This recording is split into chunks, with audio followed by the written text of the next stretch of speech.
नमस्कार, CSK news में आपका स्वागत है दोस्तों। आज हो गया है 5 जून, बड़ी खबर निकल के आ रही है दोस्तों। आपको बता दें पीओके को लेकर तगड़ा एक्शन, सेना की तैयारी हो सकती है तेज। आपको बता दें 200 से 250 आतंकी लॉन्चिंग पैड पर बैठे वही उकसा रहे हैं टारगेटेड किलिंग को जम्मू कश्मीर में। इस बीच दूसरी बड़ी अपडेट निकल के आ रही है, वकीलों ने पाकिस्तान के खिलाफ खोला मोर्चा। जम्मू कश्मीर में एकत्रित हुए कोर्ट में वकीलों ने पाकिस्तान का फूंका पुतला। तीसरी बड़ी अपडेट निकल के आ रही है, यूरोप को एस जयशंकर ने धमकी चेताया, कहा बार बार भारत को पीसे ना, यूरोप की समस्या यूरोप की है, दुनिया की नहीं। पश्चिमी देशों को एस जयशंकर ने दी चेतावनी, वो भी हम आपको बताएंगे। और इस बीच बड़ी खबर निकल के आ रही है दोस्तों, जहां गेहूं, सड़ा गेहूं मामले में बड़ा खुलासा, जाना था नीदरलैंड पहुंच गया तुर्की, अब खरीद रहा है मिस्र, वो भी हम आपको बताएंगे। और इस बीच पीओके, पाकिस्तान ने पीओके में उठाया है बड़ा कदम, उनके भी कारनामे आपको बताएंगे। बड़ी खबर निकल के आ रही है, पीओके के लोगों को कंगाली पे छोड़ गया पाकिस्तान, वो भी हम आपको बताएंगे। इजराइल ने बनाया लेजर हथियार, हवा में ही मार गिराएगा रॉकेट और ड्रोन। 2 दशक के शोध के बाद मिली सफलता। इजराइल की इस खतरनाक टेक्निक ने मुस्लिम देशों में मचाए तहलका। एक एक करके आपको बताएंगे दोस्तों। जहां पाकिस्तान सरकारी कर्मचारियों ने बड़ा ऐलान कर दिया है सड़कों पर उतरने का, श्रीलंका जैसे हालात होने वाले हैं। ईंधन और बिजली दरों में भयंकर वृद्धि के बाद पाकिस्तान में हालात बेकाबू हुई।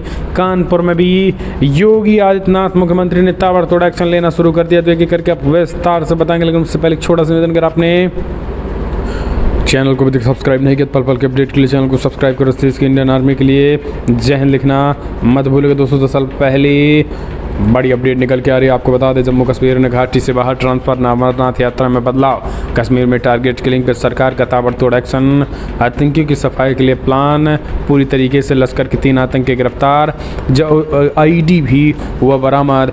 जम्मू कश्मीर में आपको बता दें सेना को बड़ी सफलता लगी है दोस्तों। आपको टारगेटेड किलिंग से ठीक पहले जम्मू कश्मीर के उधमपुर ब्लास्ट में पुलिस को बड़ी कामयाबी लगी। लश्कर के 3 आतंकवादियों को गिरफ्तार कर लिया गया और वहीं आईडी बम भी कई बरामद किए गए हैं। इतना नहीं, आपको बता दें सेना के पुलिस प्रशासन ने कहा है कि आतंकियों के खिलाफ कड़े एक्शन की तैयारी लगातार जारी है और आतंकियों पर यूं ही एक्शन होता रहेगा। इतना ही नहीं, आपको बता दें उन्होंने कहा कि न घाटी में कोई न तो घाटी से किसी के बाहर ट्रांसफ़र होगा और ना ही कोई बदलाव अमरनाथ यात्रा में होगा, और इसी तरीके से हम लगातार जारी करेंगे। ये बड़ी खबर निकल के आई और उन्होंने कहा है कि किसी भी तरीके से टारगेटेड किलिंग को रोका जाएगा और जम्मू कश्मीर में आतंकियों को खिलाफ एक्शन लेने की पूरी तैयारी और फुल प्लान चल रहा है। एक और अपडेट लेते हैं दोस्तों। जम्मू कश्मीर के वकील भड़के, कोर्ट परिसर में एकत्र होकर पाकिस्तान के खिलाफ किनारेबाजी, पाकिस्तान के पुतले जलाए। दरअसल आपको बता दें कश्मीर घाटी में हिंदुओं के हत्यारों पर दोष प्रकट करते हुए वकीलों ने शनिवार को जानीपुर स्थित कोर्ट परिसर में पाकिस्तान विरोधी प्रदर्शन किया।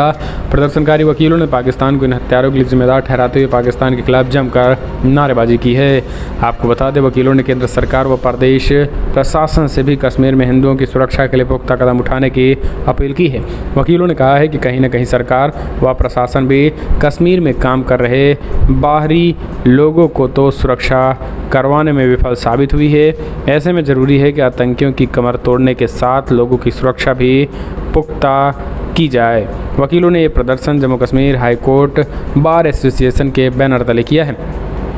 हम चलते हैं और अपडेट लेते हैं दोस्तों। पीओके में तगड़ा एक्शन लेने की तैयारी में सेना, बड़ी खबर निकल के आ रही है। 200 से 250 आतंकी लॉन्चिंग पैड पर लगातार वहीं से ऑपरेशन टारगेटेड किलिंग को अंजाम देने की की जा रही तैयारी।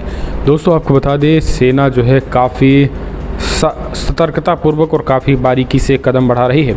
इसी को देखते हुए जम्मू कश्मीर में आतंकियों के सफाई के लिए जहां एक तरफ प्लान चल रहा है, तो वहीं सीमा पार बैठे आतंकी और जो हर मोमेंट पे जम्मू कश्मीर पे नज़र बनाए हुए उनके खिलाफ भी एक्शन की तैयारी चल रही है।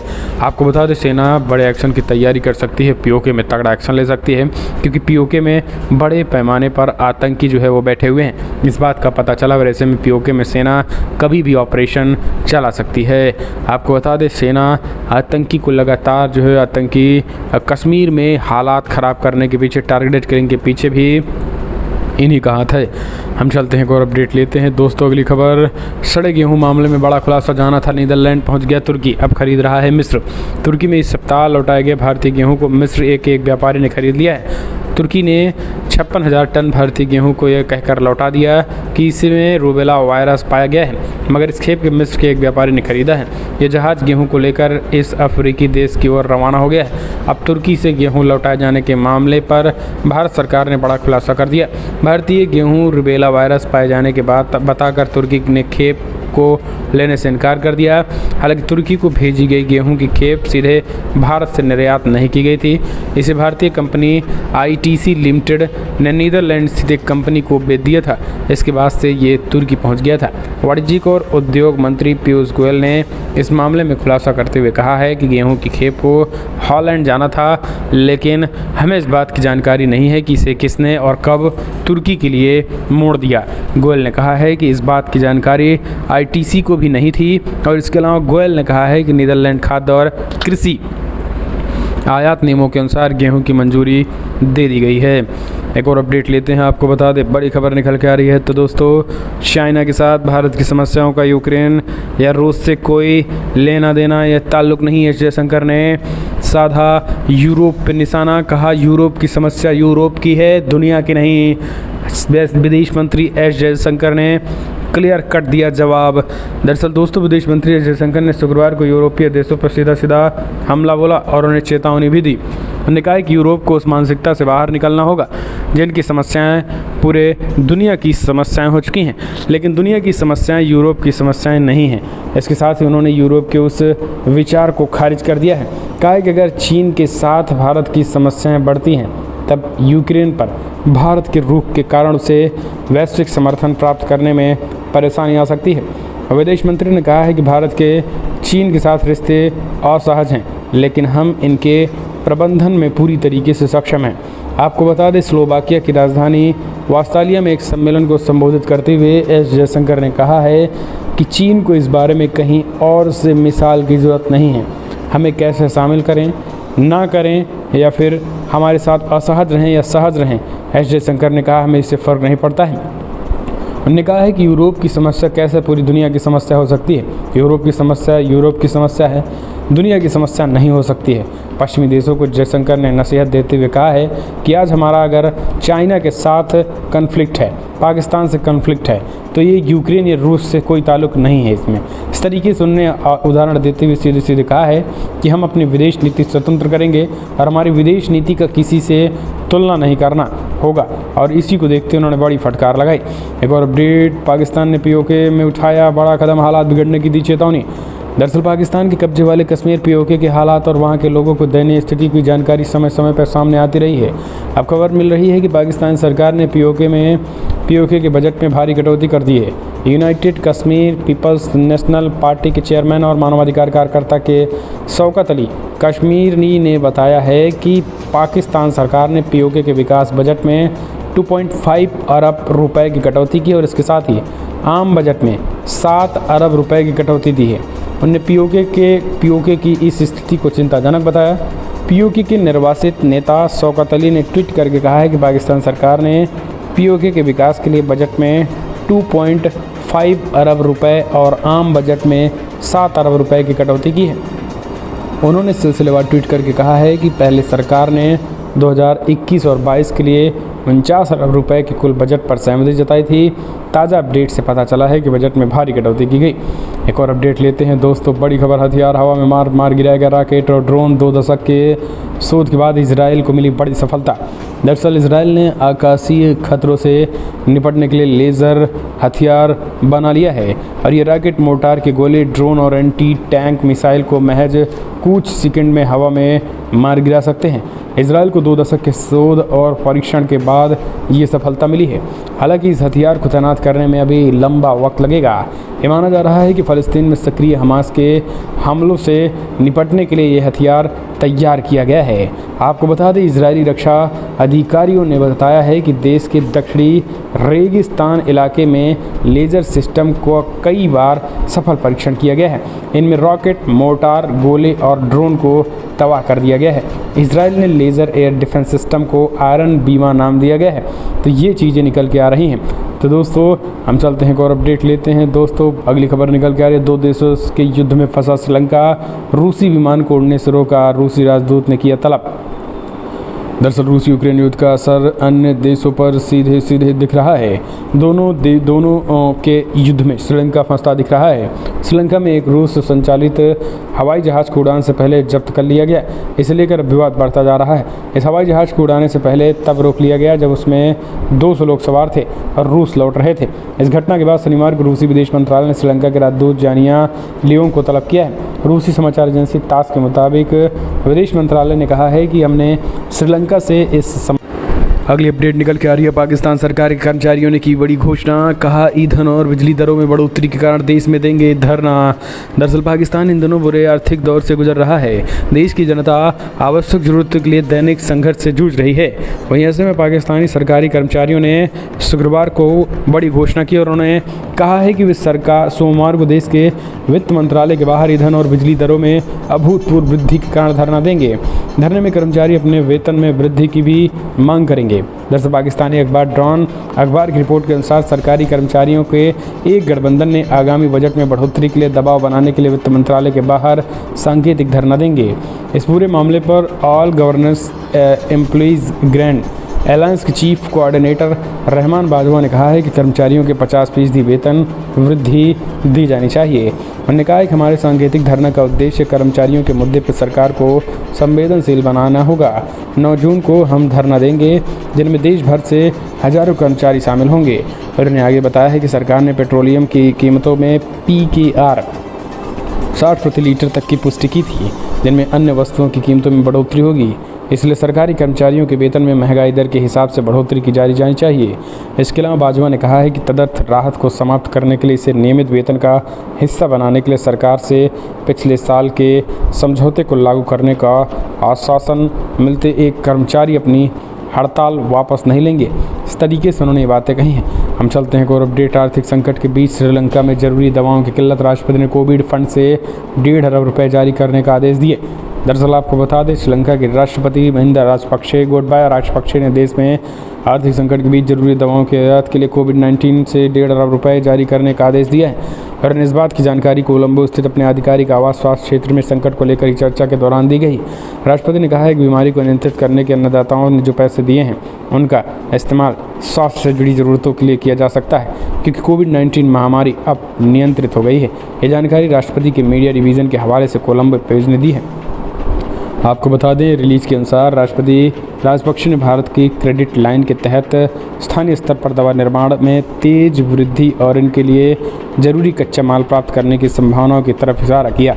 गोटबाया राजपक्षे ने अधिकारियों को आवश्यक वस्तुओं का पर्याप्त भंडार करने का निर्देश दिया और आगामी महीनों में द्वीप राष्ट्र के समक्ष आसन्न खाद्य वस्तुओं की कमी के दौरान व्यापारियों पर किसी तरीके की कृत्रिम कमी पैदा करने की बात कही। हम चलते हैं और अपडेट लेते हैं। अगली खबर निकल के आ रही है। अफगानिस्तान में खूनी संघर्ष जारी, NRF ने तालिबान के 25 लड़ाके मार गिराए हैं। दरअसल अफगानिस्तान में संकट की स्थिति बरकरार है और पिछले साल तालिबान की सत्ता में आने के बाद से विरोधी गुट लगातार संघर्ष कर रहा है। आपसी संघर्ष की वजह से अफगानिस्तान में अराजकता की स्थिति बनी हुई है। तालिबान और नेशनल रेजिस्टेंस फ्रंट के बीच लंबे समय से जारी संघर्ष और तेज हो गया और ऐसी खबर है कि इन खूनी संघर्षों में तालिबान के कम से कम 25 लड़ाके मारे गए हैं। वेबसाइट रिपब्लिकन वर्ल्ड ने सूत्रों के हवाले से खुलासा किया है। नेशनल रेजिस्टेंस फ्रंट के साथ जारी संघर्ष के दौरान एक हमले में कम से कम 25 लड़ाके मारे गए हैं। अब्दुल्ला खलील जिले के चमलावार इलाके में विरोधी लड़ाकों के साथ संघर्ष 2 दर्जन से ज़्यादा तालिबानी लड़के मारे गए हैं। ऐसी खबर है कि तालिबान के लोग कथित तौर पर पंजशीर के स्थानीय नागरिकों को प्रताड़ित कर रहे हैं। इससे पहले स्थानीय खामा प्रेस ने बताया था कि तालिबान बलों ने अफगानिस्तान के बंदाक प्रांत में एक अभियान के दौरान नेशनल रेजिस्टेंस फ्रंट के कम से कम 4 सदस्यों को मार गिराया था। हम चलते हैं और अपडेट लेते हैं। अगली खबर निकल के आ रही है। चीन की घातक प्लान बुलेट ट्रेनों को परमाणु मिसाइल लॉन्चर के तौर पर इस्तेमाल करेगा ड्रैगन। निशाने पर होंगे अमेरिका और यूरोप। चाइना की पहचान एक चालक मुल्क के तौर पर होती है जो हर दिन कुछ न कुछ कारगुजारियों पर करता रहता है। एक बार फिर चीन की एक बड़ी चाल का खुलासा हुआ है। दरअसल ड्रैगन अपने हाई स्पीड ट्रेनों या बुलेट ट्रेनों का इस्तेमाल न्यूक्लियर मिसाइलों को लॉन्च करने की योजना बना रहा है। एक एक्सपर्ट ने इनकी जानकारी दी है। बीजिंग के प्लान के मुताबिक देश के 23,000 मील लंबे हाई स्पीड ट्रैक का इस्तेमाल परमाणु हथियारों को उधर ले जाने के लिए किया जाएगा। युद्ध के समय 220 मील प्रति घंटा की रफ्तार से चलने वाली ट्रेनें किसी भी वक्त परमाणु हथियारों को देश के किसी कोने में पहुंचा सकती हैं। एक और अपडेट लेते हैं। कर्नाटक विश्व हिंदू परिषद और बजरंग दल ने किया जामा मस्जिद के बाहर हनुमान चालीसा पढ़ने का ऐलान, धारा 144 लागू। दरअसल कर्नाटक के मंड्या जिले में जामा मस्जिद के परिसर के पास हनुमान चालीसा पढ़ने को लेकर विवाद खड़ा हो गया। शनिवार को विश्व हिंदू परिषद और बजरंग दल के कार्यकर्ताओं ने जामा मस्जिद परिसर के बाहर हनुमान चालीसा पढ़ने का ऐलान किया था। इसके बाद से पूरे इलाके में तनाव। प्रशासन ने एहतियातन जामा मस्जिद परिसर के आसपास सुरक्षा व्यवस्था कड़ी कर दी। विश्व हिंदू परिषद और बजरंग दल के पदाधिकारियों के मुताबिक वो विवादित मस्जिद 1 किलोमीटर के दायरे में हनुमान चालीसा का पाठ करेंगे और किसी भी अप्रिय स्थिति से निपटने के लिए प्रशासन ने पुलिस बल को तैनात कर दिया है। यह बड़ी खबर। प्रदर्शनकारियों की गिरफ्तारी के लिए मौके पर भारी संख्या में पुलिस बल भी तैनात कर दिया गया है। एक और अपडेट लेते हैं। ज्ञानवापी सर्वे रिपोर्ट पर हिंदू पक्ष ने कोर्ट कमिश्नर पर लगाया बड़ा आरोप, सीबीआई जांच को गृह मंत्रालय को भेजा पत्र। दरअसल ज्ञानवापी मस्जिद श्रृंगार गौरी प्रकरण में वादी राकेश सिंह को पैरोकार एवं वैश्विक विश्व वैदिक सनातन संघ के प्रमुख जितेंद्र सिंह बिसेन ने अब तक की कार्रवाई को सीबीआई जांच की मांग की है। शुक्रवार गृह मंत्रालय को भेजे पत्र में बिसेन ने विशेष कोर्ट कमिश्नर विशाल सिंह पर षड्यंत्र का आरोप लगाया है। उन्होंने कहा है कि ज्ञानवापी मस्जिद परिसर के सर्वे के दौरान वादी अधिवक्ता शिवम गौड़ के दिखाए धार्मिक चिन्ह को सर्वे रिपोर्ट से गायब कर दिया गया। साथ ही कमीशन की कार्रवाई से पूर्व सभी पक्षकारों व अधिवक्ताओं के हस्ताक्षर वाला पेज भी रिपोर्ट से गायब कर दिया। विसेन ने पत्र के प्रति राष्ट्रपति, प्रधानमंत्री, मुख्यमंत्री और यूपी पुलिस को भी भेज दिया गया है। उल्लेखनीय है कि विसेन ने कुछ दिन पूर्व विशेष मुख्य न्यायिक मजिस्ट्रेट के अदालत में प्रार्थना पत्र देकर सीबीआई जांच की मांग की थी, जिसे कोर्ट ने खारिज कर दिया। उन्होंने विशेष कोर्ट कमिश्नर विशाल सिंह पर आरोप लगाया है कि उन्होंने षड्यंत्र के तहत कमीशन की कार्रवाई के दौरान मुझे 2 दिन दूर रखा था। तो दोस्तों इस तरीके से दरअसल विशाल सिंह, दोस्तों आपको बता दें, ये खुद स्वयं में सब कुछ कर लेना चाहते हैं और यही कारण है कि इन पे ये आरोप लग रहे हैं कि हिंदू पक्ष को ये लगातार साइडलाइन कर रहे हैं। यानी उन तमाम लोगों को ये साइडलाइन कर रहे हैं ताकि इतिहास जो बने तो सिर्फ विशाल सिंह के नाम पर बने और किसी के नाम पर ना बने। हम चलते हैं और अपडेट लेते हैं। अगली खबर निकल के आ रही है दोस्तों। सुप्रीम कोर्ट में अल्पसंख्यक आयोग की धारा की वैधता को चुनौती, कथावाचक देवकी नंदन ठाकुर ने दायर की याचिका। दरअसल सुप्रीम कोर्ट में याचिका दायर कर राष्ट्रीय अल्पसंख्यक आयोग अधिनियम 1992 की धारा 2C की वैधता को चुनौती दी गई है। इस धारा को मनमाना और संविधान के विरुद्ध बताया गया है। साथ ही धार्मिक और भाषाई आधार पर जिला स्तर पर अल्पसंख्यकों की पहचान करने के लिए केंद्र को निर्देश देने की मांग की गई। मथुरा के कथावाचक देवकी नंदन ठाकुर ने वकील आशुतोष दुबे के जरिए ये याचिका दायर की गई है। उन्होंने 23 अक्टूबर 1993 को अल्पसंख्यक समुदाय को लेकर जारी अधिसूचना को संविधान के आर्टिकल 14, 15, 21, 29 और 30 के विरुद्ध और माना घोषित करने की मांग की। आर्टिकल 32 के तहत ये जनहित याचिका दायर की गई है। आपको बता दें, याचिका में कहा गया है कि इस कानून के जरिए केंद्र ने मनमाने तरीके से मुस्लिम, ईसाई, सिख और बौद्ध और पारसी को राष्ट्रीय स्तर पर अल्पसंख्यक घोषित किया गया, जो शीर्ष अदालत के TMPI मामले में फैसले के खिलाफ है। हम चलते हैं और अपडेट लेते हैं। चंडीगढ़ में गृह मंत्री अमित शाह से मिले मूसेवाला के परिजन, हत्या की सीबीआई जांच की मांग की। पंजाबी गायक सिद्धू मूसेवाला की हत्या के बाद पंजाब की सियासत गर्मा गई है। पंजाब के मुख्यमंत्री भगवंत मान ने कल शुक्रवार को गायक के परिजनों से मुलाकात की। इसके एक दिन पहले बीजेपी की कई नेताओं समेत कई केंद्रीय मंत्री गजेंद्र सिंह शेखावत से भी मुलाकात की थी। केंद्रीय गृह मंत्री अमित शाह चंडीगढ़ में मूसेवाला के परिजनों से कल मुलाकात कर हत्या के मामले में सीबीआई जाँच करने की मांग की है और इससे पहले मूसेवाला के परिजन शाह से मिलने के लिए अपने घर चंडीगढ़ के हुए थे। हम चलते हैं और अपडेट लेते हैं। सरकार मुझे मरवाना चाहती है, ट्रैक्टर अब लखनऊ मुड़ेंगे। कर्नाटका में हुई पिटाई पर बोले राकेश टिकैत, बीकेयू का अध्यक्ष बदले जाने पर भी छलका दर्द। किसान नेता राकेश टिकैत एक बार फिर से संगठन को बढ़ाने पर जोर दे रहे हैं। यूपी सरकार में वादा खिलाफी का आरोप लगाया और कहा है कि फ्री बिजली देने का वादा करने के अब नलकूपों पर मीटर लगाकर किसानों को प्रताड़ित किया जा रहा है। 10 साल से अधिक हो चुके हैं और ट्रैक्टरों को रोका जा रहा है।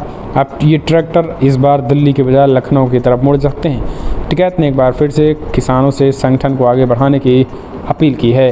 फिलहाल फटाफट ब्रेकिंग न्यूज़ में इतना ही, लेकिन अगर आपको वीडियो पसंद आए तो लाइक करें, शेयर करें। पल पल के अपडेट के लिए चैनल को सब्सक्राइब करें। एक और अपडेट, कानपुर हिंसा का मास्टरमाइंड हुआ गिरफ्तार। जी हाँ, दरअसल पुलिस को बड़ी कामयाबी, मुख्य आरोपी हयात जफर हाशमी लखनऊ से गिरफ्तार कर लिया गया है और दंगाइयों की लगातार धरपकड़ जारी है। कानपुर हिंसा मामले में मुख्य आरोपी हयात जफर हाशमी को पुलिस ने लखनऊ के हजरतगंज से गिरफ्तार कर लिया और पुलिस ने बताया कि अब इस मामले में 24 लोग गिरफ्तार किए जा चुके हैं।